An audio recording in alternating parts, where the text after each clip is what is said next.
FM 107-ի եթերում դուք լսում եք Արմոր ռադիոյի լրատվական հիմնական թողարկումը, ստուդիայում է Ժիրայր Ոսկանյանը։ Այս թողարկմանը մեհրաբներում կատարվածի առնչությամբ ձերբակալված չկա։ Լեզվաբանական համալսարանի շենքի օտարման հարց չի կարող քննարկվել։ Մասնագիտական կրթության ոլորտի բարեփոխումները շարունակվում են։ Այժմ այս մասին առավել մանրամասն։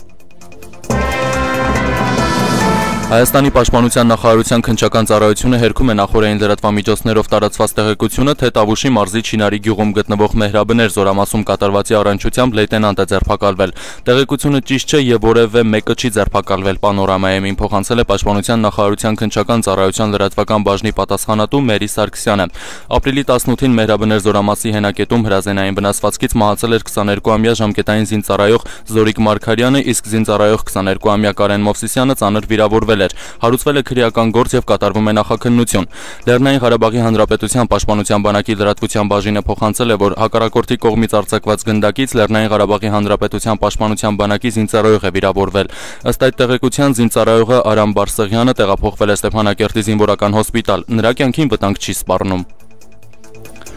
Կառավարությունը Բրյուսելի անվան Երևանի պետական լեզվաբանական համալսարանի շենքի հետ կապված որևէ օտարման, մասնավորեցման կամ այլ ծրագիր չունի։ Նման ոչ մի հարց չի քննարկվել առհասարակ եւ չի էլ կարող քննարկվել։ TRTM-ին ասել է կառավարության Նարընթեր պետական գույքի կառավարման վարչության պետ Արման Սահակյանը։ Այսօր Երկիր օրաթերթը տեղեկացրել էր, որ իր տեղեկություններով համալսարանի շենքի գնման նախնական պայմանավորվածություն կա Սփյուռքահայ մի գործարարի հետ, որը ցանկանում է այդ շենքը հյուրանոց դարձնել։ Կրթության եւ գիտության նախարար Արմեն Աշոտյանը եւս հերքել է, որ լեզվաբանական համալսարանը միանալու է Բովյանի անվանման կավարժական համալսարանին, իսկ շենքը օտարվելու է։ Մասնագիտական կրթության եւ ուսուցման ոլորտի բարեփոխման գործընթացների շրջանակում մասնագիտական կրթության եւ ուսուցման զարգացման ազգային կենտրոնը մշակել եւ հրատարակել է 29 անուն ուսումնական ձեռնարկ եւ ուղեցույց։ Ձեռնարկները մշակվել են պետական կրթական չափորոշիչներին եւ մոդուլային ուսումնական պլաններին համապատասխան, շեշտը դնելով կարողություններին միտված կրթության վրա։ Հայոց ցեղասպանության 100-ամյա տարելիցին ընթരാճ հայ գրողի խոսքը ասելիքը անհրաժեշտություն է եւ պետք է լսելի լինի ամբողջ աշխարհում։ Հայաստան ժամանած աշխարհասփյուռ հայ գրողների հետ հանդիպման ժամանակ այս մասին նշել է Հայաստանի Հանրապետության Սփյուռքի նախարար Ջրանուշ Հակոբյանը։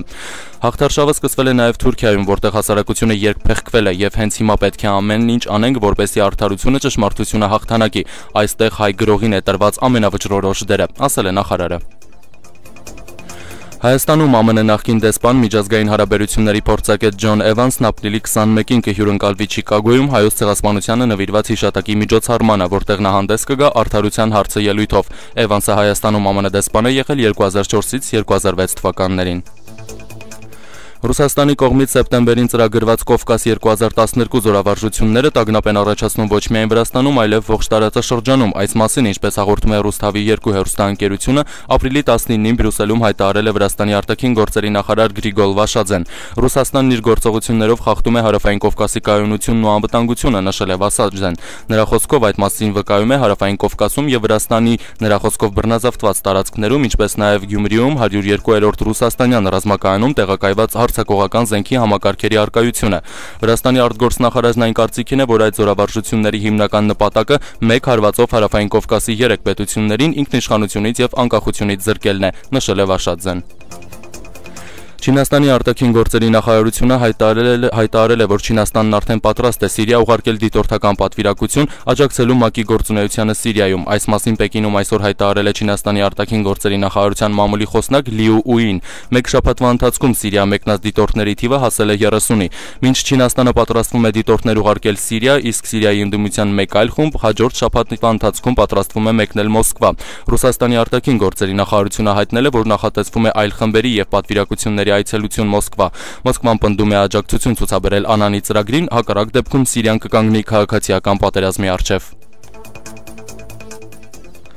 Երևանի քաղաքապետարանը Չինաստանից ներկրված նոր ավտոբուսներով մայրաքաղաքի ներքաղաքային ավտոբուսային երթուղիներում աշխատելու համար աշխատանքի է հրավիրում D կարգի վարորդական վկայական ունեցող փորձառու վարորդների։ D կարգի վարորդական վկայական ստանալ ցանկացող B կամ C կարգի վկայական ունեցող վարորդների համար Երևանի ավտոբուս փակbaşնետիրական ընկերությունը կազմակերպում է անվճար դասընթացներ հետագայում ընկերությունում աշխատելու նպատակով։ Արտակարգ իրավիճակների նախարարությունը տեղեկացնում է, որ Հայաստանում միջպետական ավտոճանապարհներն ու լեռնանցքները անցանելի են, իսկ Վրաստանից ստացված տեղեկատվության համաձայն Մցխետա-Ստեփան-Ծմինդա-Լարս ավտոճանապարհը փակ է ճանապարհի 127-րդ կիլոմետրին թափված քարակույտի պատճառով։ Ջերմաստիճանի բարձրացման հետ կապված նշված ճանապարհահատվածում առկա է նաև ձնահյուսի վտանգ։ Ապրիլի 20-ին շրջանների զգալի մասում 21-ից 23-ին առավելապես հյուսիսային շրջաններում սպասվում է կարճատև անձրև եւ ամպրոպ։ Օդի ջերմաստիճանը 20-ի գիշերը կբարձրանա 2-ից 3 աստիճանով, 21-ից 22-ին կրկին կբարձրանա 3-ից 4 աստիճանով։ Երևանում ապրիլի 20-ին սպասվում է առանց տեղումների եղանակ, իսկ 21-ից 23-ին հնարավոր է կարճատև անձրև եւ ամպրոպ, ինչի հետևանքով մայրաքաղաքում հնարավոր է նաեւ քամուշ գնացում։ Հավելեմ, որ այսօր ԱՄՆ դոլարը միջինը գնվում է 393 դրամով, եվրոն 516-ով, իսկ օդի ջերմաստիճանն այս պահին +18 է։ Այսօր ժամը 19-ից Արմ ռադիոյի եթերում քաղաքագետ Հրանտ Մելիք Շահնազարյանի հյուրն է լինելու Բարգավաճ Հայաստան կուսակցության ներկայացուցիչ Տիգրան Ուրիխանյանը, ում կարող եք ձեր հարցերն ուղղել զանգահարելով 36 82 04 հեռախոսահամարով ժամը 19-ից սկսած։ Այսքանն էինք նախատեսել օրվա համառոտ անդրադարձից, իսկ տեղեկատվական վերլուծական պատկերը կներկայացնի իմ գործընկեր Արտակ Մուրադյանը։ Խնդրեմ Արտակ։ Շնորհակալություն Ժիրայր, հարգելի ռադիո լսողներ, FM 107-ի եթերում Արմ ռադիոյի տեղեկատվական վերլուծական ծրագիրն է։ Ձեզ հետ է Արտակ Մուրադյանը, բարև ձեզ։ Այսօր ձեր ուշադրությանն ենք ներկայացնելու։ Ինչպես են գնահատում իրենց շանսերն առաջիկա ընտրություններում կոմունիստներն ու դեմոկրատները։ Մոնիթորինգ տպագիր մամուլի շրջանում, ինչպիսին է պատկերը։ Սոցհարցում ներկայացնում է համառուսական կենտրոնը։ Այժմ այս մասին առավել մանրամասն։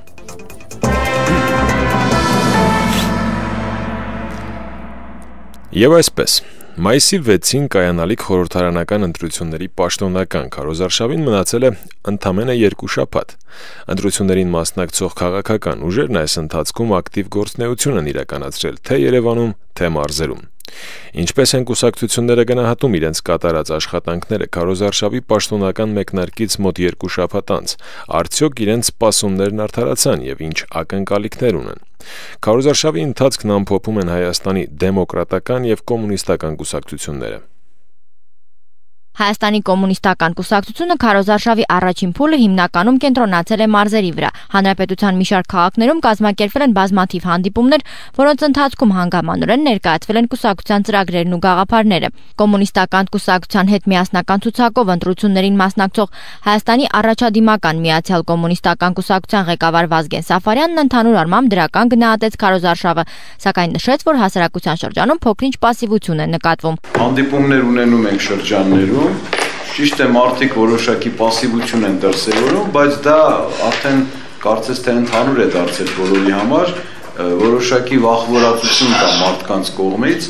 այդ մասսայական միջոցառումներին մասնակցելը, բայց դա չի բնութագրողը, որովհետև մարդիկ կարող են եւ չգալ, բայց իրենց համակրանքը ունենալ եւ պահել եւ ընտրությունների ժամանակ դա դրսեւորել։ Վազգեն Սաֆարյանի խոսքով, եթե իշխանական կուսակցությունների հավաքներն այդքան բազմամարդ են, ապա դա դեռ չի նշանակում, որ նրանք այդքան ընտրազանգված ունեն։ Գաղտնիք չէ, որ իշխանական ուժերը հաճախ հանդիպումների են գնում իրենց հետ մարդիկ տանելով, ասաց Վազգեն Սաֆարյանը։ Բայց կարծում եմ, որ դա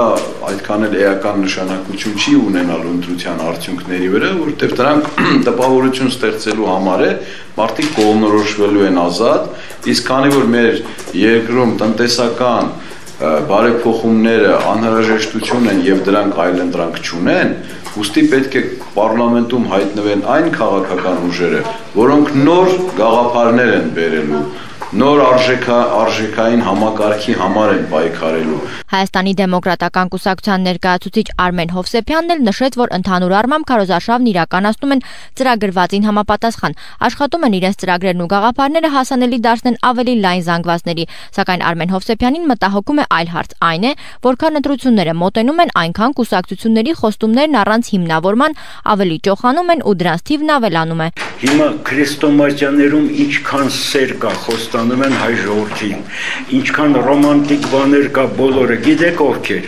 այն սանձարձակ ազատ շուկայականները, փայտեձիով դեպի Եվրոպա արշավողները, բոլորը սեր են խոստանում, վարդագույն հեռանկարներ, եւ հատկապես նրանք, որոնք եղել են կոալիցիայի մեջ, այս 20 տարում կարող էին շատ բան անել, բայց հիմա հանկարծ ու կանգնել ասում են նոր ուղեգծով պիտի գնանք։ Հայաստանի դեմոկրատական կուսակցությունը չկողմնորոշված ընտրողների հետ է հույսը կապում։ Ընտրողները, ովքեր հոգնել ստուգնել են նախկին եւ ներկա իշխանավորներից, կաշառված եւ վախեցած չեն ու փոփոխություն են ցանկանում։ Իսկ ներկա փուլում դեմոկրատական կուսակցությունն ինչպես է գնահատում իր հնարավորությունները, արդյոք այս անգամ կհաջողվի հաղթահարել խորհրդարանացնելու 5%-ի շեմը։ Անպայման պիտի հաղթարենք, հակառակ դեպքում մենք պայքարի մեջ չէինք մտնում։ Շատ բաներ փոխվել։ Մեր հասարակությունը անցած անգամ ասել եմ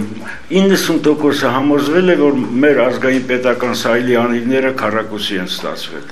Մենք առաջընթաց չունենք։ Մեր հասարակությունը վերից վար ներծծված է հասարակական օրգանիզմը կաշառակերությամբ։ Եվ այս բոլորի պատճառը սանձարձակ ազատ շուկան է։ Եթե դեմոկրատական կուսակցությունը 5%-ի շեմը հաղթահարելու մասին է խոսում, ապա կոմունիստական կուսակցությունը փոքրինչ ավելին է ակնկալում։ Կոմունիստները հավատացած են, որ իրենք 10-ից 15% ձայն են ունենալու։ Ես կարծում եմ, որ մեր նկատմամբ ասում եմ, կրկնում եմ, չթուլացող հետաքրքրություն կա, որտեղ մենք 70 տարվա կոմունիստական, սոցիալիստական Հայաստանի լավ արժեքների կրողներն ենք, այդ անվճար կրթության, անվճար բուժման համակարգի, յուրաքանչյուր մարդուն սահմանադրորեն աշխատանքով ապահովելու, բնակարան հատկացնելու մասին, եւ այս ամենը արդեն դարձել է ուրիշների արդեն որպես քարոզարշավի մոտիվներ, եթե նրանք պիտի դրանով ձայներ հավաքեն, իսկ այն կուսակցությունը կամ այն կուսակցությունները, որոնք դա իրենց իշխանության ժամանակ արել են լիուլի, ինչու պիտի նրանք ձայներ չստանան։ Փորձված թանը չպետք է փոխել անփորձ մածնի հետ։ Կոմունիստական եւ դեմոկրատական կուսակցություններն առանձնապես չեն վստահում տարբեր սոցիոլոգիական հարցումներին եւ հումորով են վերաբերում դրանց արդյունքներին։ Նրանք գտնում են, որ հասարակության հետ անմիջական հանդիպումները շատ ավելիի մասին են խոսում, քան այդ թվերը։ Աննա Գզիրյան, Արմ ռադիո։ Ապրիլի 25-ից իր քարոզարշավն է սկսելու թիվ 4 ընտրատարածքում մեծամասնական ցուցակով առաջադրված Ալեքսան Մինասյանը։ Վերջինը թեև նոր է մուտք գործելու քաղաքականություն, այդուհանդերձ շատ վստահ է, որ ընտրողների հետ հանդիպման ընթացքում կարող է փոխանցել իր ասելիքը։ Իսկ ասելիք կա, հայտարարել է նա լրագրողների հետ հանդիպման ժամանակ։ Մանրամասնում է Սոնա Կարապետյանը։ Ես թեև ճանաչված չեմ, եղել եմ զինվորական, նոր պետք է գամ քաղաքական ասպարեզ, սակայն ինչպիսի շանսեր ունեմ, ցույց կտա ժամանակը։ Նման հայտարարությամբ այսօր հանդես եկավ թիվ 4 ընտրատարածքում մեծամասնական ցուցակով առաջադրված տեխնացու Ալեքսան Մինասյանը։ Տեխնացուն մեկնաբանելով падգամավոր բառը նշում է, որ կա падգամ անելու գաղափարը, իսկ ինքը գալիս է ժողովրդի հետ խոսելու եւ նրանց դժվարությունները լսելով դրանք հասնելու օրենսդիր մարմին։ Գիտեք, ինձ պետքա սատարի քաղաքացին, արաբկիրցին, որտեղ որ ես դրել եմ իմ տեխնացությունը Այս թե ինչպիսին կլինի նրա սատարումը, դա կախված է ինձնից։ Ես կարող էի նաև չդնել։ Ես ինքս ասեցի արդեն, որ ես զինվոր եմ, ես նոր եմ մտնում քաղաքական ասպարեզ։ Բայց ես ինչի եմ մտնում, որտեղ ես հոգնել եմ նայելով, թե ինչ է կատարվում, ներսում ում եմ պաշտպանելու ես ինքս իմ համար հարց է ծագում։ Եթե մենք ներսում խնդիրներ ունենք, ես գալիս եմ այդ հարցերը, բանակի հարցեր ու երիտասարդություն, իսկ մնացած սոցիալական առաջարկներ լինելու կուսակցությունների կողմից լինելու է, բնականաբար ես ինքս իմ մեջ անցկացրել եմ եւ մաղով անցկացնելու եմ եւ հավատացած եղեք ձեր հարցի պատասխանը, որ ես ուղղակի կնոպկա սեղմող չեմ լինելու։ Սոցիոլոգ Հարոն Ադիբեկյանն իր հերթին ներկայացնելով համամասնական եւ մեծամասնական առաջադրված տեխնացուներից ակնկալիքների մասին սոցիոլոգիական հարցումները նշում է, որ ընտրողները հստակ տարբերակում են ազգային եւ տեղական խնդիրները, ուստի եւ ով է պատասխանատու եւ ինչի համար, եւ եթե համամասնական տեխնացուներից ակնկալիքները տնտեսական, սոցիալական, ազգային շահերի լուծում պահանջող խնդիրների վերաբերյալ ծրագրերն են, ապա մեծամասնականով առաջադրված տեխնացուից ավելի համեստ ակնկալիքներ կան, փաստում է սոցիոլոգը։ Տարածքների բարեկարգում լուսավորություն, ճանապարհների վիճակ, աղբահանում, ջրամատակարարման խնդիր, կան խոցելի խմբեր, որոնք ոչ կարմիր խաչի, ոչ փարոսի ծրագրերում դուրս են մնում։ Հույսը դա կամ տեղի իշխանություններն են, թաղապետարանը, կամ մնում է ուրեմն տարածքային падգամավորը։ Մեր ընտրողների զգալի մասը այսօր հայտնված է տնտեսական շատ անբարենպաստ վիճակում։ Մեծամասնականը դիտում է որպես մի բարի կենդան, միտեղ որտեղ կարելի է պարտքով փողվեցնել, ուսանողի գոնե մի սեմեստրի վճար տալ, թանկարժեք դեղորայք առել։ Նման բանը, եթե падգամավորը ինքն է ունակ դա անելու, նա նախընտրելի է, եթե նա գալու է խոսելու Ղարաբաղի հարցի, հայ դատի, հայ-թուրքական հարաբերություններ, որպես տեղամաս Մասային որպես մեծամասնական պատգամավոր նա չի դիտվում։ Մեծամասնական տեխնացու Ալեքսան Մինասյանն ի վերջո հայտարարում է, որ արաբկիրցիներին իր ծրագրային դրույթներն ապրիլի 24-ից ներկայացնելու է տեսաերիզներով, ինչպես նաև հեռուստատեսությամբ պարբերաբար հանդես է գալու ելույթով։ Սոնա Կարապետյան, Արմ ռադիո։ Խորհրդարանական ընտրություններին ընդառաջ հանրային կարծիքի ուսումնասիրության համառուսական կենտրոնը Հայաստանում անցկացրել է սոցիոլոգիական հարցում։ Այն իրականացվել է Հայաստանի ամբողջ տարածքում ապրիլի 4-ից 13-ը։ Հարցմանը մասնակցել է 1600 անձ։ Ըստ հարցումների, ազգային ժողովի ընտրությունների ձայների առավելագույն քանակը կարող է ստանալ Հայաստանի Հանրապետական կուսակցությունը, իսկ նրա մոտակա մրցակիցը Բարգավաճ Հայաստանն է։ Հարցման այլ մանրամասներ Աննա Գզիրյանի անդրադարձում։ Հանրային կարծիքի ուսումնասիրության համառուսաստանյան կենտրոնը հիմնադրվել է 1987 թվականին։ Այն հասարակական կարծիքի ուսումնասիրության առաջատար ռուսական հետազոտական կազմակերպություններից է, որը աշխատել է աշխարհի բազմաթիվ երկրներում։ Այս անգամ կազմակերպությունը հարցում է անցկացրել Հայաստանում սոցիալ-քաղաքական իրավիճակը ուսումնասիրելու համար։ Ըստ հարցումների խորհրդարանական ընտրությունների մասին տեղեկացված է հարցվողների 98%-ը, քվեարկությանը պատրաստվում է մասնակցել հարցվողների 72%-ը։ Կազմակերպության տնօրեն Վալերի Ֆյոդորովը նշեց, որ սա բավական բարձր ցուցանիշ է։ Обычно по опыту, социологи знают, что тех, кто заявляет, что примет участие в выборах, обычно бывает больше, чем тех, кто реально примет в них участие. Есть такая поговорка русская: обещать не значит жениться. Здесь примерно та же самая история. Обещать прийти на выборы не значит точно на них прийти, но в принципе 72% это хороший результат, это значит, что можно ожидать, что больше 60, может быть даже больше 65% избирателей придут на выборы. Նրանք, ովքեր վստահաբար ասել են, որ գնալու են խորհրդարանական ընտրություններին, նշել են, որ մասնակցությունն իրենց քաղաքացիական պարտքն է եւ պարտավոր են դա կատարել։ Հարցումների համաձայն քարոզարշավի առաջատարը Բարգավաճ Հայաստան կուսակցությունն է։ ԲՀԿ-ի քարոզարշավը տեսել է հարցվողների 54%-ը, որի մեծ մասին այն դուր է եկել։ Երկրորդ տեղում Հանրապետական կուսակցությունն է, որին հաջորդում է Օրինաց երկիրը։ Մյուս կուսակցությունների քարոզարշավը տեսել է հարցվողների ոչ ավել քան 26%-ը։ Վալերի Ֆյոդորովը նշեց, որ ակտիվ քարոզարշավ կազմակերպելը դեռ չի նշանակում, որ այն լուրջ ազդեցություն է ունեցել։ Նա այստեղ շատ կարևոր համարեց ելույթի բովանդակությունը։ Мало посмотреть выступление того или иного политика, мало увидеть листовку или плакат. Важно еще понять, понравилось тебе это выступление, этот плакат, эта листовка или нет. То, что можно же, так сагитировать, что люди пойдут не за тебя голосовать, а против тебя.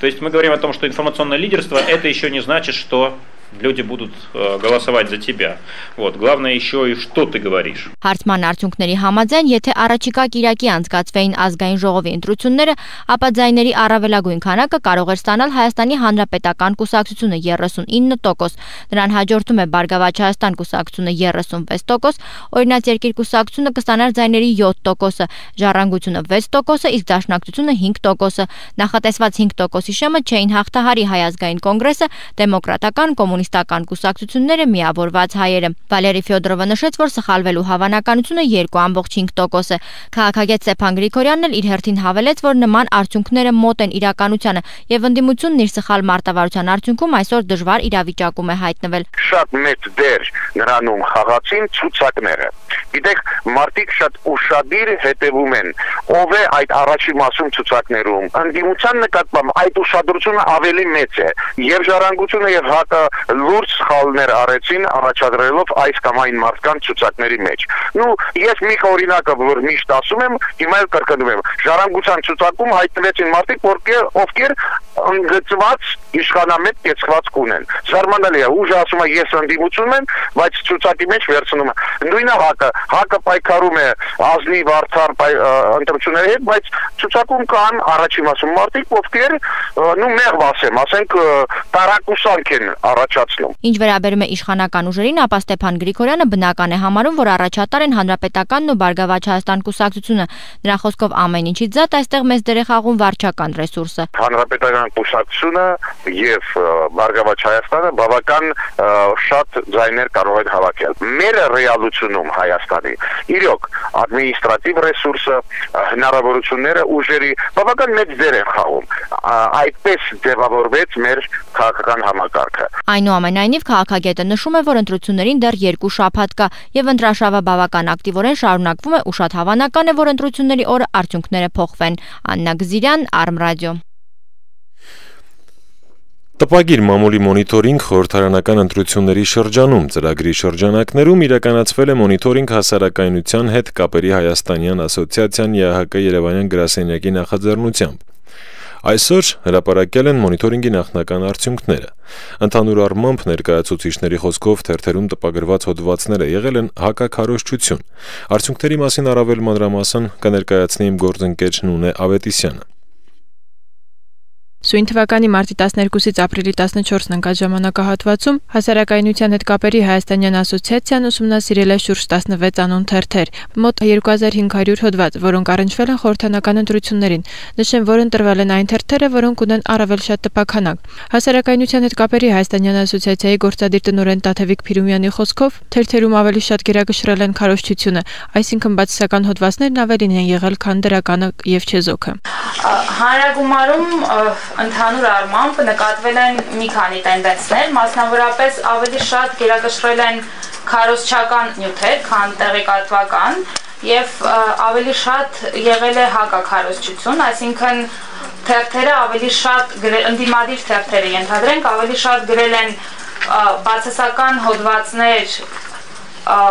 իշխանամետ կուսակցությունների վերաբերյալ եւ ավելի քիչ դրական համապատասխանաբար իրենց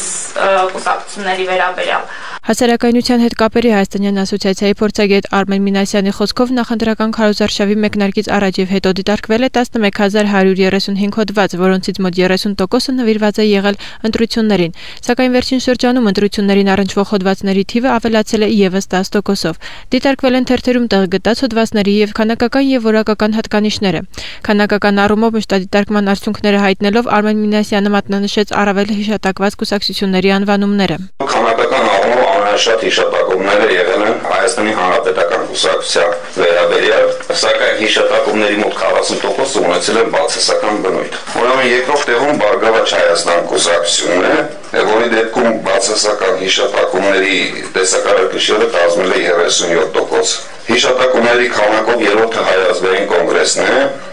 իսկ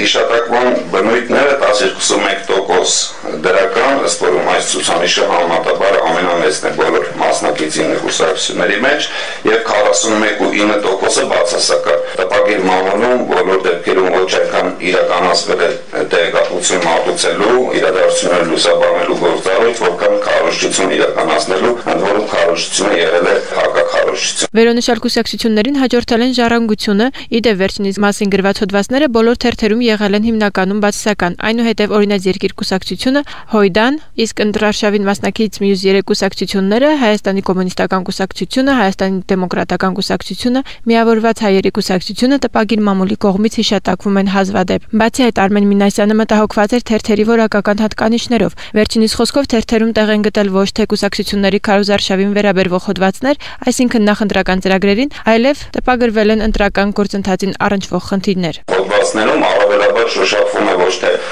տարբեր խնդիրներ, հասարակությանը հուզող խնդիրներ, կարիքներից բխող խնդիրներ, այլ զուտ ընտրական process-ին ներքաղաքական մարտավարությանը վերաբերող հարցեր։ Մոտ 90%-ը վերլուծված հոդվածների վերաբերում են հենց ընտրական խնդիրներին։ Պատգամավորության տեխնացուների կամ համամասնական ցուցակների գրանցման, ընդհանրակարգային օրենսդրական հարցերի հետ կապված կամ ընտրությունների արտարության, վերահսկման մեխանիզմների եւ այլն։ Իսկ մեծամասնական ընտրակարգով առաջադրված տեխնացուներին անդրադարձել են Հայկական ժամանակ, 4-րդ ինքնիշխանություն, Ժողովուրդ, Ժամանակ եւ Հրապարակ թերթերը։ Այդուհանդերձ փորձագետի խոսքով տպագիր մամուլի ոլորտում նկատվող բացասական երևույթները խորանալու միտում ունեն, այսինքն քվեարկության օրվան մոտենալուն զուգահեռ ավելանում են բացասական գնահատականներն ու քարոզչությունները։ Թերևս վերջնական մշտադիտարկման արդյունքները կհրապարակվեն խորհրդարանական ընտրություններից հետո։ Նունե Ավետիսյան, Արմրադիո։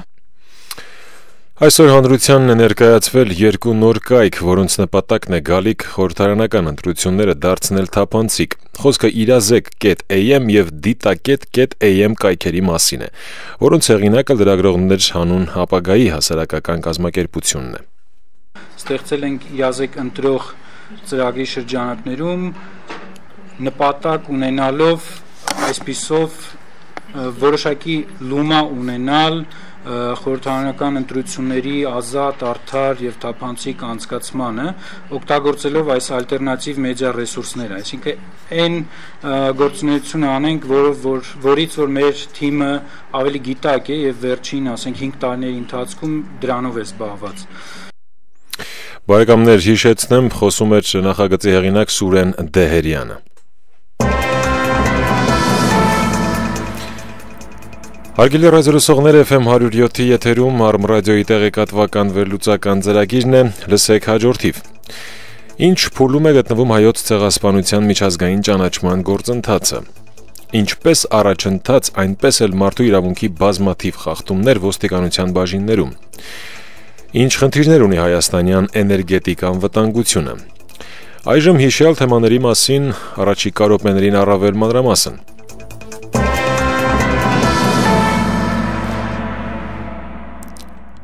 Հայոց ցեղասպանության միջազգային ճանաչման խնդիրն այսօր բավականին բարձր մակարդակի վրա է գտնվում։ Նման կարծիքի է քաղաքագետ Ռիչարդ Կիրակոսյանը։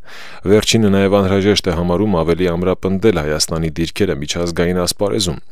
Քաղաքագետը նաև նկատում է, որ ավելի ու ավելի քիչ երկրներ են համաձայնում Թուրքիայի ժխտողական քաղաքականության հետ։ Պատճառներից մեկն էլ այն է, որ Ադրբեջանն ավելի շատ է ներգրավված հայոց ցեղասպանության խնդրին։ Ներկայացնում է Սոնա Կարապետյանը։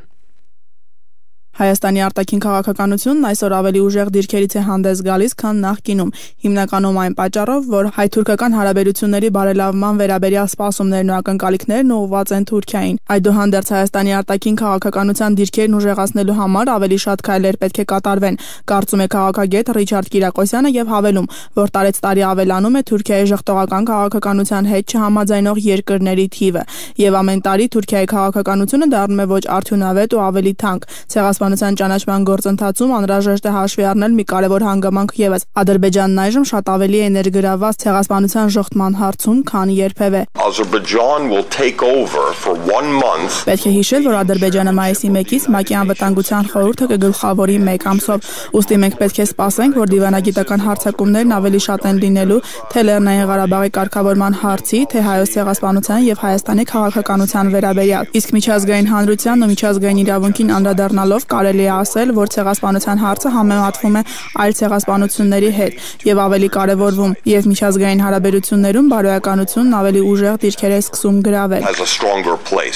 Մենք մոտենում ենք ցեղասպանության 100-րդ տարելիցին եւ այս ընթացքում Թուրքիան հայտնվել է ավելի մեծ ճնշումների տակ։ Այս տարի 3-րդ անգամ ապրիլի 24-ին մենք կարող ենք ակնկալել, որ Թուրքիայում տեղի կունենան հայոց ցեղասպանության զոհերի հիշատակման միջոցառումներ հենց թուրքերի կողմից, նկատում է քաղաքագետը։ Այս ենթատեքստում Ռիչարդ Կիրակոսյանը ամենևին էլ կարևոր չի համարում Միացյալ Նահանգների նախագահ Բարակ Օբամայի ապրիլի 24-յան ելույթում ցեղասպանություն բառի հնչեցնելը։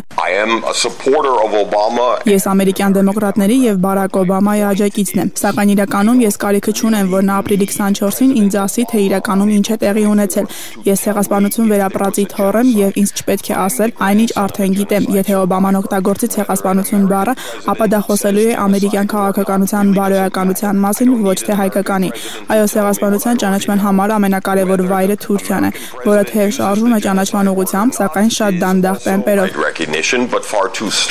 Սա Թուրքիայի ապագայի համար ինչպես փորձություն է, այնպես էլ հնարավորություն, նկատում է քաղաքագետը եւ հավելում, որ այս ենթատեքստում կարևոր է պատրաստվել Թուրքիայի կողմից հայոց ցեղասպանության ճանաչման օրվան եւ մտածել այն պահանջների մասին, որոնք պետք է ներկայացնենք։ Քաղաքագետը նկատեց մի կարևոր հանգամանք եւս։ Թուրքիան նոր նախաձեռնություն է սկսել կազմավորել իր սեփական սփյուռքը։ Թուրքերը Ստամբուլում այս տարի կկազմակերպեն շուրջ 2000 հասարակական կազմակերպությունների ներկայացուցիչների հետ հանդիպում։ Սա կարևոր է այն հանգամանքով, որ Թուրքիան փորձում է ստեղծել սեփական սփյուռքը։ Սա նույն ռազմավարությունն է, ինչ վարում է Ալիևը Բաքվում։ Պետք է հիշել, որ ընդամենը օրեր առաջ Ադրբեջանի նախագահ Ալիևը հայտարարեց, որ իրենց քննադատության հարցում միակ խնդիրը հայ սփյուռքն է։ Այլ կերպ ասած, Ալիևը կարծում է, որ Ադրբեջանում մարդու իրավունքների ոտնահարումը, ժողովրդավարության պակասը բացահայտում են միմիան հայ սփյուռքի կողմից։ Դա ցույց է տալիս, թե որքան արդյունավետ է սփյուռքից եկող քաղաքական ճնշումը, բայց սա նաև խոսում է այն մասին, որ պետք է պատրաստ լինենք Թուրքիայի եւ Ադրբեջանի կողմից հայ սփյուռքի դեմ կազմակերպված միացյալ ջանքերին դիմակայելու։ the Armenian diaspora. Օրերս Հայաստան են ժամանելու թուրք լրագրողներ, ովքեր ճանաչում են հայոց ցեղասպանությունը եւ իրենց շրջանակներում խոսում են դրա մասին։ Վերջինները գալիս են Հայաստան այստեղ տեսնելու եւ համոզվելու պատմական իրողության հետ։ Սա կարելի է դասել դրական առաջընթացների շարքում, նկատում է Ռիչարդ Կիրակոսյանը եւ հավելում, որ մենք պետք է աջակցենք նման մարդկանց, միևնույն ժամանակ ուժեղացնելով Թուրքիայի նկատմամբ մեր ճնշումները։ Սոնա Կարապետյան, Արմ ռադիո։ Ոստիկանությունը անցած 2 տարիներին կյանքի է կոչել համակարգի բարեփոխումների ծրագիր, որը եւ հաշվետվության տեսքով ներկայացվել է հանրությանը։ Զուգահեռաբար Հելսինկյան քաղաքացիական ասամբլեայի Վանաձորի գրասենյակը սեփական վերլուծության արդյունքում արձանագրել է ինչպես առաջընթաց ոստիկանական ոլորտում, այնպես էլ մարդու իրավունքի բազմաթիվ խախտումներ ոստիկանության բաժիններում։ Ոստիկանություն քաղաքացի կապի մասին մանրամասներ կպատմի Զարուհի Մեջլումյանը։ Ոստիկանական համակարգի մոնիտորինգն իրականացվել է հիմնականում մարզերում, անանուն հարցազրույցները ոստիկանական բաժիններում հայտնված մարդկանց հետ քրեական գործերի դիտարկումները գալիս են ասելու, որ ոստիկանական համակարգում դեռ պահպանվում են ծեծն ու անմարդկային վերաբերմունքը։ Այսպիսի կարծիք հայտնեց Հելսինկյան քաղաքացիական ասամբլեայի Վանաձորի գրասենյակի ղեկավար Արթուր Սաքունցը մատնանշելով իր զեկույցի տվյալները։ Սակայն մյուս կողմից էլ ըստ նրա մարդը, ով մեկ անգամ ընկել է ոստիկանական բաժին, վախենում է բողոքել։ Իդեպ մոնիտորինգը իրականացվել է նաև Վրաստանում, որտեղ կազմակերպիչների խոսքով նույն վիճակն է բողոքի մեխանիզմի բացակայության առումով։ Իրավունքների չբացատրելը, ֆիզիկական բռնությունները, նաև փաստաբանի չտարամադրելը, այսինքն իրավական օգնության ստանալու, իրավունքի չապահովելը, սրանք ցավոք սրտի որպես այդպեսին ուրեմն գոյություն ունեն եւ շարունակվում են։ Քաղաքացիների մոտ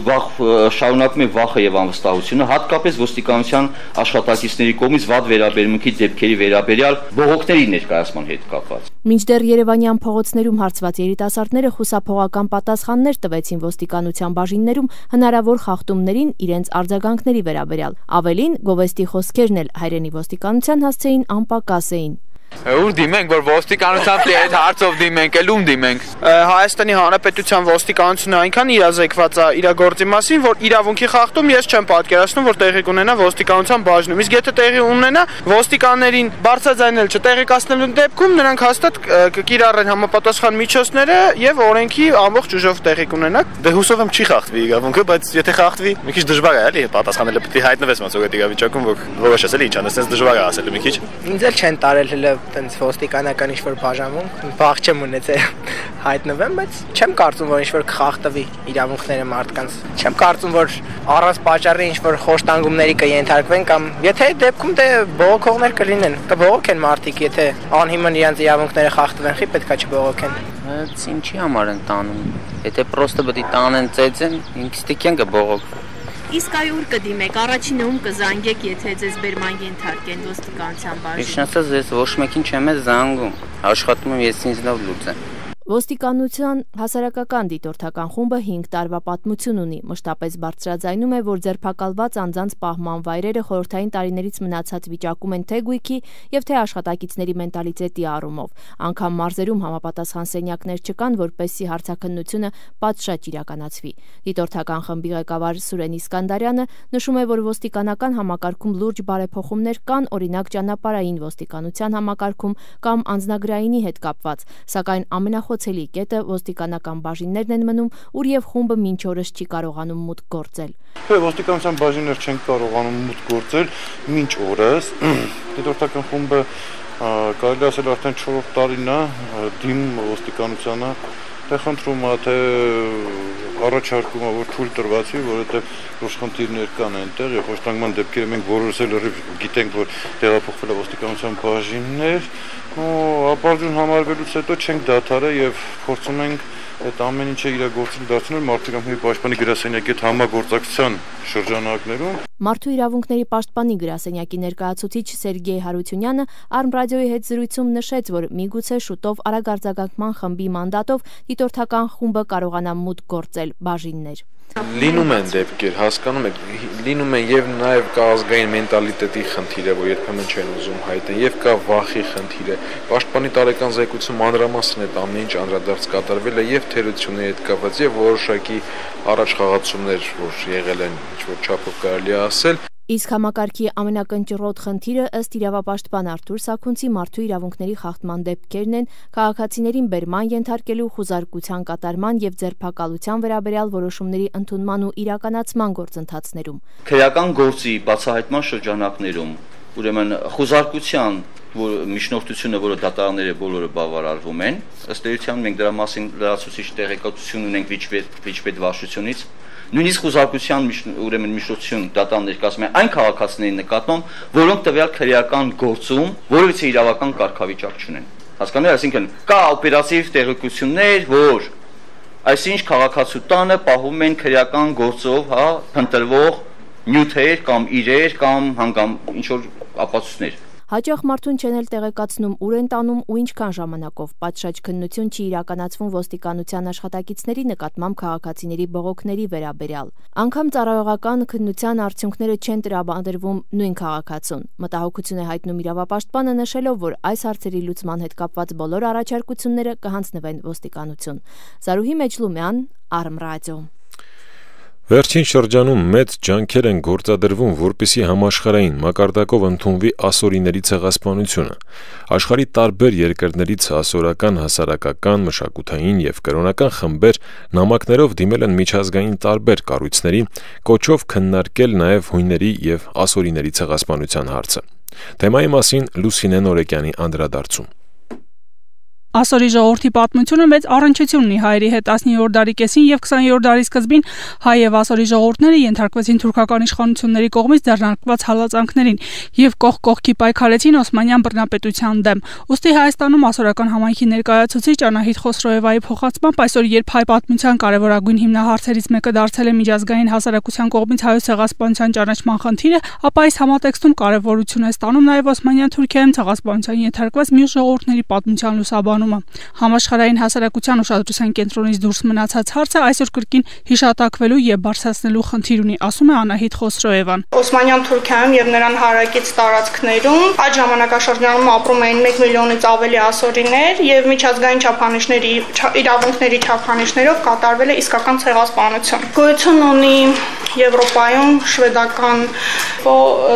կենտրոնը, որը զբաղվում է ասորիների ցեղասպանությամբ։ Միացյալ Նահանգներում հիմնականում ասորաբնակ վայրերում, մեծ քաղաքներում, Լոս Անջելեսում, Չիկագոյում, Սան Ֆրանցիսկոյում նույնպես գոյություն ունեն կազմակերպություններ, որոնք իրենց ձայն են բարձրացնում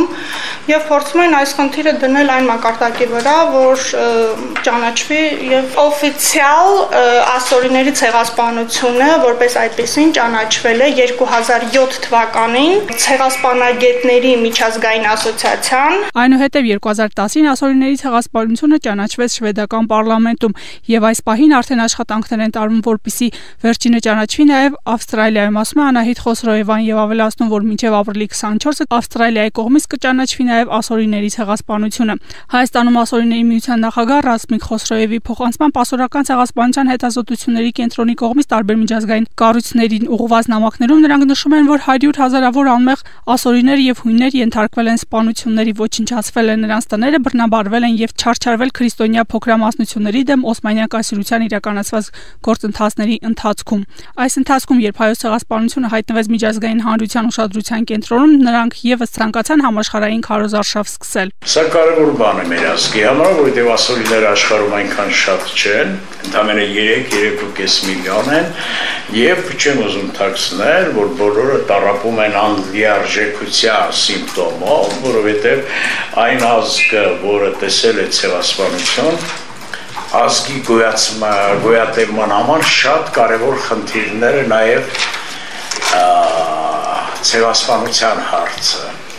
Չնայած լայնածավալ ակադեմիական հետազոտությունների ու արխիվային նյութերի, Թուրքիայի Հանրապետությունը մինչև այսօր հրաժարվում է պաշտոնապես ճանաչել հայոց, ասորական եւ հունական ցեղասպանությունները, այնինչ բազմաթիվ կառավարությունների, խորհրդարանների եւ միջազգային կազմակերպությունների կողմից ճանաչվել են այդ ցեղասպանությունները, ասում է Ասորիների միության նախագահ Ռասմիկ Խոսրոևը։ Հայաստանում ազգային փոքրամասնություններ կազմող ասորիների ներկայացուցիչները բարձրացրեցին նաեւ ասորական ցեղասպանության հիշատակի հուշարձանի հարցը, մասնավորապես ասորական համայնքի Արթուր հասարակական քաղաքացիական կազմակերպության նախագահ Արսեն Միխայելովը նշեց, որ իրենք մոտ օրերս կբացեն հուշակոթողը։ 2001 թվականից աթոռ ասորիների ասոցիացիան Հայաստանում սկսեց այս գործընթացը հուշարձանի կառուցման եւ պետք է երախտիկի խոսքը ասեմ հայ ժողովրդին եւ Հայաստանի իշխանություններին, որ մեզ ընձեռնեցին այդպիսի հնարավորություն, մենք կարողացանք ուրեմն կառուցել անմեղ զոհերի հիշատակի նվիրված այդ հուշարձանը։ Ասորական ցեղասպանությունը խորհրդանշող հուշարձանի բացումը տեղի կունենա ապրիլի 25-ին։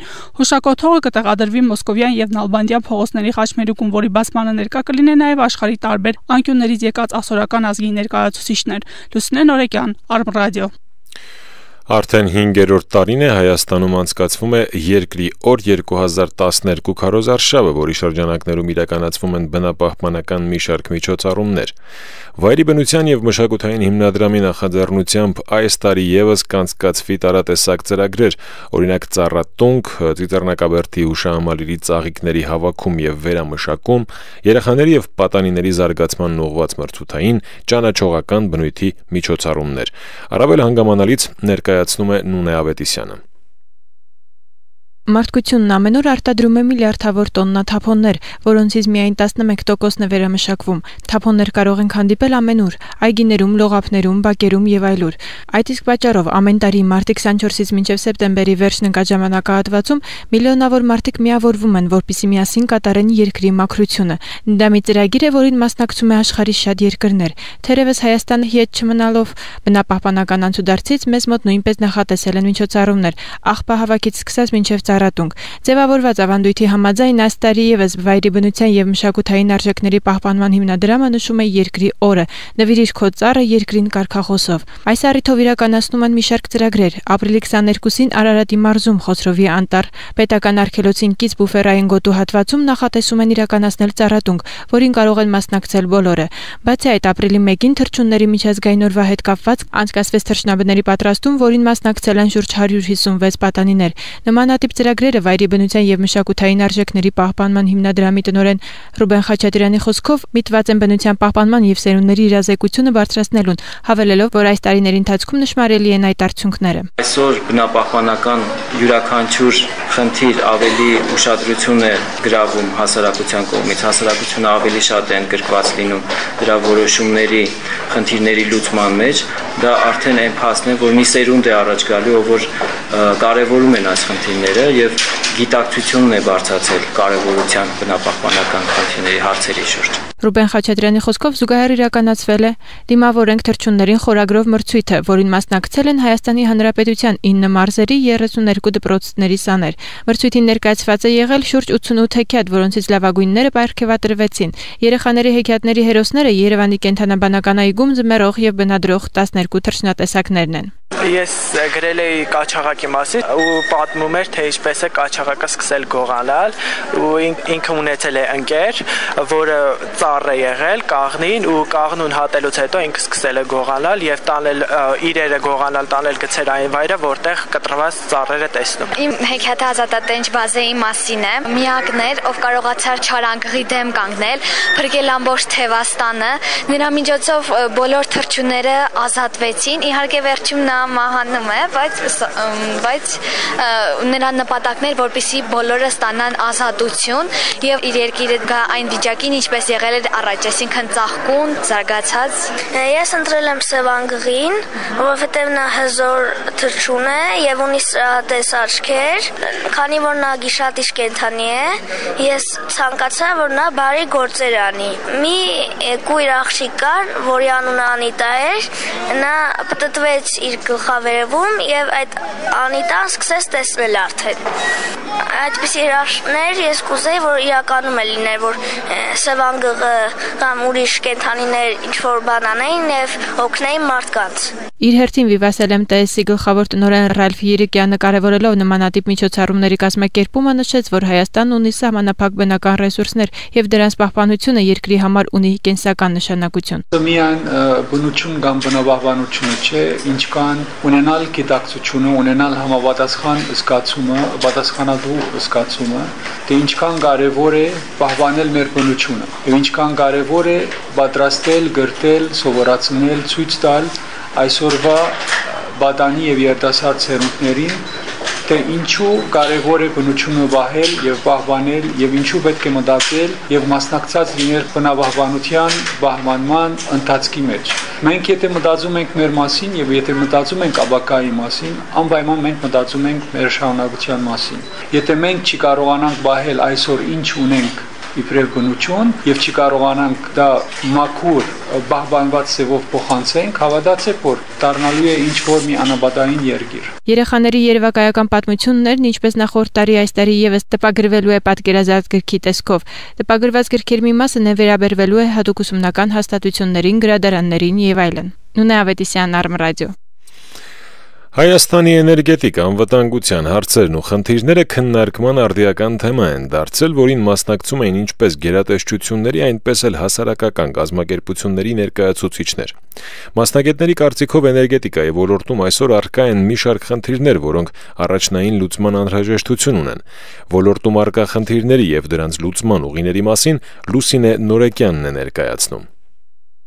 Էներգետիկայի ոլորտը ցանկացած երկրի համար որոշիչ է։ Այսօր, երբ օրգանական վառելիքի ռեսուրսները պակասում են եւ նկատվում է գների աճ, առաջանում են տենդենսներ, հնարավորինս փոքրացնել էներգակիրների ներկրումը այլ երկրներից եւ շեշտը դնել սեփական ռեսուրսների օգտագործման վրա։ Ներկայում Հայաստանում էլեկտրական էներգիան արտադրվում է 3 տեսակի կայանների միջոցով՝ ատոմային, ջերմային եւ հիդրավլիկ։ Ասում է էներգետիկների հայկական ասոցիացիայի անդամ Վալերի Աթոյանը եւ ավելացնում, որ 2016 թվականին ավարտվում է հայկական ատոմային էլեկտրակայանի երկրորդ էներգաբլոկի արտոնագրի ժամկետը եւ այն պետք է ենթարկվի կոնսերվացման։ Իսկ հնի փոխարեն նախատեսում է կառուցել նոր ավելի մեծ հզորության պատումակայան, սակայն այստեղ ըստ մասնագետի կան մի շարք խնդիրներ, որոնք կասկածի տակ են դնում նախագծի իրականացման հնարավորությունները։ Մասնավորապես Վալերի Աթոյանի փոխանցմամբ տեխնիկական տեսանկյունից ատոմակայանը իրենից ներկայացնում է բարդ մի օբյեկտ, որի կառուցման համար անհրաժեշտ են մասնագետներ, որոնք հանրապետությունում չկան։ Հիմա Ռուսաստանում կառուցում է 4 ատոմակայան, որի համար անհրաժեշտ են 50,000 մասնագետներ, բոլոր տեսակի մասնագետ, եւ դրանցից միայն 4,000-ը կա։ Մնացածի դեֆիցիտն է, ստիպված վերցնում են տարբեր տեսակի մասնագետ չիմանալով ինչ որակի է եւ ասենք թե որպես ատոմային ապագայում պայթողում իրենք որակը բացացրած շարունակում են ուրեմն կառուցել առանց հնարավոր ստուգումների։ Էներգետիկայի եւ բնական պաշարների փոխնախարար Արեգ Գալստյանը եւս փաստում է, որ ունենք մասնագետների պակաս եւ ավելացնում, որ այս խնդիրը առկա է ոչ միայն մեզ մոտ, այլև շատ ուրիշ երկրներում։ Բայց այդ խնդիրը լուծվում է հետեւյալ ձևով։ Լուծվում է նախ եւ առաջ սեփական ռեսուրսները օգտագործելով, այսինքն սեփական բուհերը, գործող կայանում, որոնք աշխատում են, բացի դրանից մենք ունենք ռիեստր եւ ունենք ամբողջ աշխարհում որպես յաջրշիկ կամ турբինիստներ կամ այլ մասնագետներ, որտեղ են աշխատում եւ ինչ պոզիցիաների վրա են աշխատում։ Միանշանակ նրանք կարող են վերադառնալ, եթե մենք իրանց համարժեք պայմաններ կառաջարկենք։ Բացի դրանից Արեգ Գալստյանի փոխանցմամբ տարբեր երկրների հետ կան նաև կրթական եւ կադրերի վերապատրաստման ծրագրեր ու անհրաժեշտության դեպքում Հայաստանը հնարավորություն է ունենում օգտվել նաև այդ մասնագետներից։ Վերջիններիս պակասից բացի առկա է նաև ֆինանսական խնդիրներ, ասում է Վալերի Աթոյանը եւ ավելացնում, որ նոր էլեկտրաբլոկի կառուցումը ծանր բեռ է երկրի ֆինանսական համակարգի վրա։ Նրա փոխանցմամբ այսօր մեր ատոմակայանը թույլ է տալիս 100%-ով փակել երկրի պահանջները եւ ավելին, նաև առաջացնում է էլեկտրաէներգիայի ավելցուկ։ Ըստ բանախոսի այստեղ լրացուցիչ դժվարություններ են առաջացնում ռադիոակտիվ թափոնների պահեստավորման եւ պահպանման խնդիրները։ Խնդիր է նաև միջուկային վառելիքի տեղափոխումը հարևան պետության տարածքով, ասում է Վալերի Աթոյանը։ Մենք ոչ մի թափոն, ոչ մի կտոր չենք ուղարկել մեր Հայաստանից, որոնք առաջացել են շահագործման ժամանակ։ Մնացել են այստեղ։ Բոլոր երկրները աշխատում են իրենց թափոններից ազատվել։ Նույնիսկ պատրաստ են մեծ գումարներ տալ, որպեսզի հեռացնեն։ Այդպիսի պալիկոն թաղման Ռուսաստանները։ Մենք այդ հնարավորություն չունենք շատ փոքր երկրի հետ, իհարկե պարզ է, եւ չենք էլ կարող տանել։ Ըստ մասնագետների մեր թափոնները հանրապետությունից դուրս գալ չեն կարող, քանի որ ոչ մի երկիր թույլ չի տա, որպեսզի ռադիոակտիվ նյութերը անցնեն իր սահմաններով։ Սրանք խնդիրներ են, որոնք հայ էներգետիկներին բերում են այն եզրակացության, որ նոր ատոմակայանի կառուցումը Հայաստանի համար նպատակահարմար չէ։ Բարձրացված խնդիրներին հակադարձելով էներգետիկայի եւ բնական պաշարների փոխնախարար Արեգ Գալստյանը նշեց, որ գործող ատոմակայանի գործունեության ժամկետի երկարաձգումը եւ նոր էլեկտրաբլոկի կառուցումը հակասություններ չեն կարող ունենալ։ ունենալ։ Կառավարությունը հաստատել է հայկական ատոմակայանի էլեկտրային երկրորդ էներգաբլոկի շահագործման ժամկետի երկարաձգման գործընթացը սկսելու որոշումը եւ այն ավարտին կհասցվի։ Լուսինե Նորեկյան, Արմրադիո։ Թողարկման այս հատվածում առաջարկում ենք տեղեկանալ նաև սպորտային լուրերին։ Բարև ձեզ հարգելի ռադիոլսողներ, մարզական տեղեկություններով Արմրադիոյի եթերում է Հրայր Նազարյանը։ Թողարկման ընթացքում կխոսենք հետևյալ իրադարձությունների մասին։ Արթուր Աբրահամը հայտարարվել է չեմպիոնի կոչման պարտադիր հավակնորդ։ Յանա Եգորյանի հերթական նվաճումը։ Սարգիսովը փրկեց Շիննիկին։ Այժմ նախատեսվածը ավելի մանրամասն։ Բռնցքամարտի համաշխարհային կազմակերպությունը երկրորդ միջին քաշային կարգի իր տարբերակով չեմպիոնի տիտղոսի պարտադիր հավակնորդ է հայտարարել Արթուր Աբրահամին։ Դա հաջորդել է գերմանացի Ռոբերտ Շտիգլիցի հետ մայիսի 5-ին նախատեսված մենամարտից բրիտանացի Ջորջ Գրոուվզի հրաժարվելու մասին հայտարարությանը։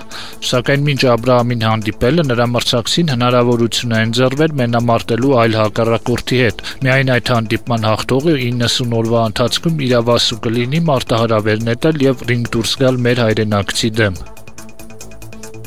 Եգիպտոսում շարունակվող թենիսի ֆեդերացիայի գավաթ մրցաշարի 3-րդ տուրում Հայաստանի կանանց հավաքականը 1-2 հաշվով զիջել է իռլանդուհիներին։ Մենախաղերում Աննա Մովսիսյանը համառ պայքարում զիջել է Սինետ Լոհանին, իսկ Անի Ամիրաղյանը առավելության է հասել Էմի Բոուտելի նկատմամբ։ Մրցախաղի ելքը վճռվել է զուգախաղում։ Ամիրաղյանը եւ Մովսիսյանը 1-6, 6-4, 2-6 հաշվով պարտվեցին Բոուտելին ընկերակցած Ջենի Կլեֆեին։ Հայաստանի հավաքականը առաջին պարտություն կրեց Եվրաաֆրիկյան գոտու 3-րդ խմբի A ենթախմբի այս տարվա մրցաշարում, սակայն պահպանում է կիսաեզրափակիչ անցնելու հնարավորությունը։ Նպատակին հասնելու համար վերջին խաղում անհրաժեշտ է գերազանցել Մարոկկոյի հավաքականին, որն իր հաշվին գրանցած 3 հաղթանակի շնորհիվ գլխավորում է մրցաշարային աղյուսակը։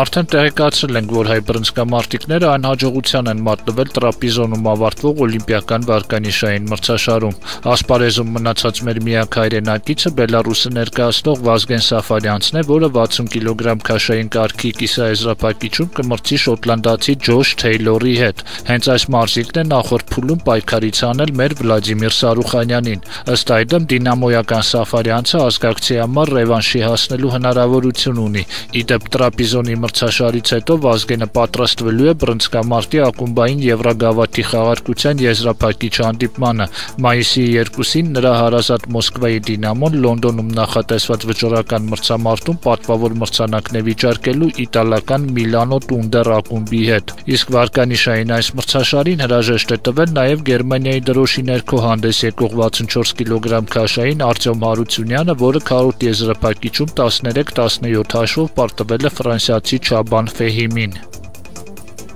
Մոսկվացի մարզուհի Յանա Եգորյանի հաղթանակով է պսակվել սուսերամարտի Ռուսաստանի առաջնության թրասուսերակրուհիների մրցաշարը։ Մեր հայրենակցուին, լինելով Ռուսաստանի հավաքականի առաջատարներից, 1 ամսվա ընթացքում արձանագրեց արդեն երկրորդ նշանակալի հաջողությունը։ Ավելի վաղ նա առաջին տեղն էր գրավել Մոսկվայում անցկացված աշխարհի պատանեկան առաջնության ժամանակ։ Եգորյանը, հիշեցնենք, պատանեկան օլիմպիական խաղերի կրկնակի չեմպիոնուհի է։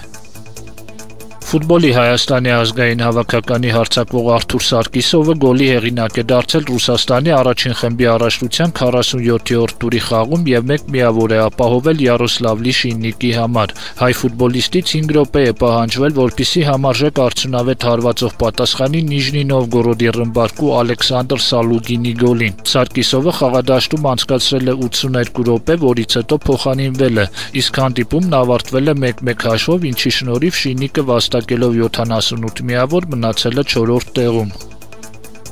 Դուբայում ընթացող Շեյխի գավաթ շախմատի միջազգային ներկայացուցչական մրցաշարի 5-րդ տուրից հետո Վլադիմիր Հակոբյանը 4.5 միավորով առաջին տեղն է բաժանում չինացի Նի Հուայի հետ, որին կհանդիպի հաջորդ մրցափուլում։ Հաշվետու պարտիայում Հակոբյանը սպիտակ խաղաքարերով հաղթել է Զավեն Անդրեասյանին, որը 3.5 միավորով Ավետիք Գրիգորյանի, Գևորգ Հարությունյանի, Վրաստանը ներկայացնող Դավիթ Հարությունյանի եւ մի խումբ այլ շախմատիստների ընկերակցությամբ բաժանում է 21-ից 42-րդ տեղերը։ գոլերը։ Իդեպ Գրիգորյանը, Հարությունյանը եւ Վահե Բաղդասարյանը այս տուրում հաղթական միավորներ հավելեցին իրենց հաշվին։ Հաղթեց նաեւ Ռոբերտ Հովանիսյանը, որը 4 միավորով 3-ից 20-րդ տեղերը բաժանողների խմբում է։ Համանման ցուցանիշ ունի նաեւ Տիգրան Պետրոսյանը, որը ոչ ոքի ավարտեց ռուսաստանցի Վլադիմիր Բակլանի հետ հանդիպումը։ Այս տուրում կեսական միավորով բավարարվեցին նաեւ Կարեն Գրիգորյանը եւ Դավիթ Պետրոսյանը։ Պարտվեց միայն Մարկ Բասենցյանը։ Համաշխարհային դասակարգման 6 առաջատար հավաքականների մասնակցությամբ Տոկիոյում մեկնարկել է Գեղասահքի աշխարհի գավաթի խաղարկության թիմային մրցաշարը, որի համար սահմանվել է $1 միլիոն մրցանակային հիմնադրամ։ 8 ծրագրերից 4-ի կատարումից հետո 57 միավորով առաջատարն է Ճապոնիայի Ինտրանին, որին հաջորդում են ԱՄՆ, Իտալիայի, Կանադայի, Ֆրանսիայի եւ Ռուսաստանի հավաքականները։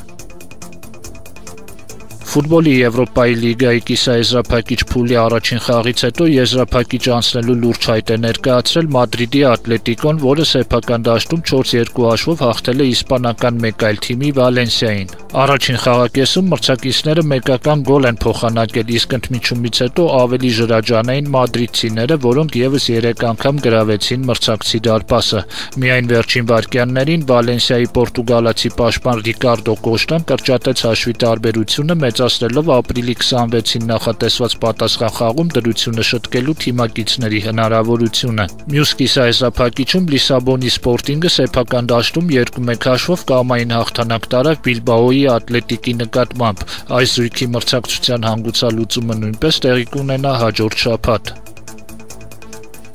Մյունխենի բնակիչները Բավարիայի ավանդական փայտե կոշիկներ են նվիրել Մադրիդի Ռեալի պորտուգալացի կիսապաշտպան Քրիշտիանու Ռոնալդուին, դրանով մասամբ հարթելով Չեմպիոնների լիգայի կիսաեզրափակիչ հանդիպմանը նախորդած միջադեպը։ Հիշեցնենք, որ խաղից առաջ Ռեալի հանդերձարանից անհայտացել էր 6 զույգ խաղակոշիկ եւ մի քանի մարզաշապիկ։ Ամենից շատ տուժել էր հենց Ռոնալդուն, որը զրկվել էր խաղակոշիկների 3 զույգից։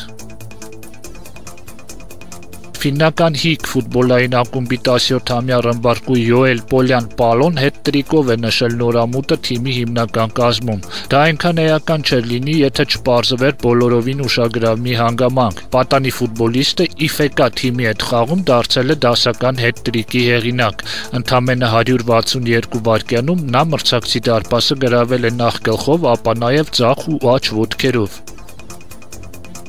Դե իսկ մենք ավարտում ենք թողարկումը։ Մինչ հանդիպում։ Այսօրվա համար նախատեսել էինք այսքանը։ Հիշեցնեմ, որ Արմ ռադիոյի ստուդիայում այսօր աշխատեցին Ժիրայր Ոսկանյանն ու Արտակ Մուրադյանը։ Մինչ հանդիպում։